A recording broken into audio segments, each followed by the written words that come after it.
Hello बच्चों, आज मैं जो इस वीडियो में आपके लिए बायोलॉजी की इस क्लास में लेकर आया हूँ केंद्रक। मैं इसमें आपको केंद्रक के बारे में पढ़ाऊँगा। तो सबसे पहले मैं आपको बता दूँ को इसको अगर आप इंग्लिश के बच्चे हो तो इसको इंग्लिश में बोला जाता है न्यूक्लियस। रॉबर्ट ब्राउन ने केंद्रक की खोज की थी। रॉबर्ट ब्राउन ने अपनी मेहनत से इसको खोजा था। यह जो होता है ब्रेन ऑफ द सेल होता है, मतलब न्यूक्लियस में ही सेल का ब्रेन पाया जाता है, या हम इसको बोल सकते हैं कि कंट्रोलिंग सेंटर ऑफ सेल या कंट्रोल एंड कोऑर्डिनेशन बनाता है। केंद्रक के पास खुद का डीएनए होता है, इसे किसी अन्य डीएनए की ऐसी नीड नहीं है क्योंकि इसके पास खुद का होता है। कोशिका का 10% भाग जो केंद्रक होता है, इसके अंदर दोहरी झिल्ली होती है, मतलब इसके अंदर एक दोहरी झिल्ली बनी हुई होती है। ठीक है फ्रेंड्स। इसके अलावा केंद्रक के अंदर जो पाए जाने वाला द्रव्य को हम केंद्रक बोलते हैं, मतलब इसका जो अंदर होता है उसको हम न्यूक्लियोप्लाज्म बोलते हैं, जो इसके अंदर भरा हुआ होता है। अब जो कैरोलॉजी होता है उसको बोला जाता है स्टडी ऑफ न्यूक्लियस। न्यूक्लियस के अध्ययन को हम कार्डियोलॉजी बोलते हैं। कोशिका के अंदर बस एक केंद्रक पाया जाता है। मैच्योर परिपक्व आरबीसी में केंद्रक नहीं पाया जाता। इसका जो अपवाद है कैमिल है, लामा है, मैच्योर आरबीसी में केंद्रक पाया जाता है। मतलब इसके कुछ अपवाद हैं, बट और को मिलाकर सभी के अंदर ऐसे ही परिपक्व पाया जाता है।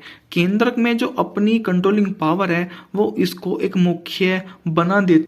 एक स्लाइम मोल्ड कवक, जो एक ऐसा कवक है जिसके अंदर बहुत सारे जो वे होते हैं, मतलब केंद्रक पाए जाते हैं। ये इसका एक डायग्राम है, आप देख सकते हैं यहाँ है कि केंद्रक पाया जाता है। ये इसकी जो ये होती हैं पंखुड़ी टाइप बोल सकते हैं, उनको बोला जाता है सिस्टर्नल स्पेस या सिस्टर्ने। राइबोसोम इसमें अंदर में छिपे हुए आपको देख सकते हैं।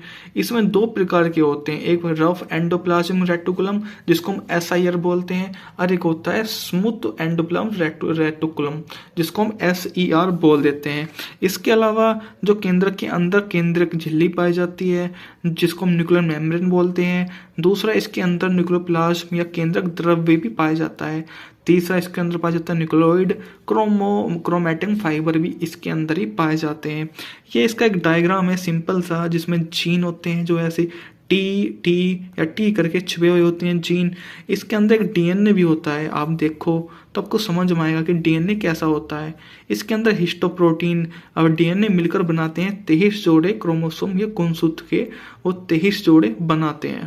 और मैं आपको इसके बारे में बता दूं कि जो फर्स्ट ऑर्गेनेटेड पहली उत्पन्न कोशिका अंग जो था वो माइटोकॉन्ड्रिया ही था। इसके अलावा जो फर्स्ट डिस्कवर्ड सेल ओरिजिनल था उसका नाम था केंद्रक। तो ये हो गया माइटोकॉन्ड्रिया के बारे में एक छोटा सा आपको एक रिव्यू मैंने दे दिया है ताकि आप समझ जाए। अगर आप किसी भी प्रिपरेशन किसी भी एग्जाम की कर रहे हैं तो ये जो होता है टॉप होस्ट मोड, मतलब होस्ट वाला एक होता है कि यहाँ से क्वेश्चन फंसता ही है। अगर माइटोकॉन्ड्रिया से एक क्वेश्चन नहीं फंसा तो रही बात, अगर मैं तो बोलूँगा अगर रेलवे की तैयारी कर रहे हैं और या SSC की, तो ये तो क्लास आपके लिए मोस्ट इम्पोर्टेंट है। अगर आप इसको एक बार देखकर चले जाते हैं तो आपको समझ में आ जाएगा।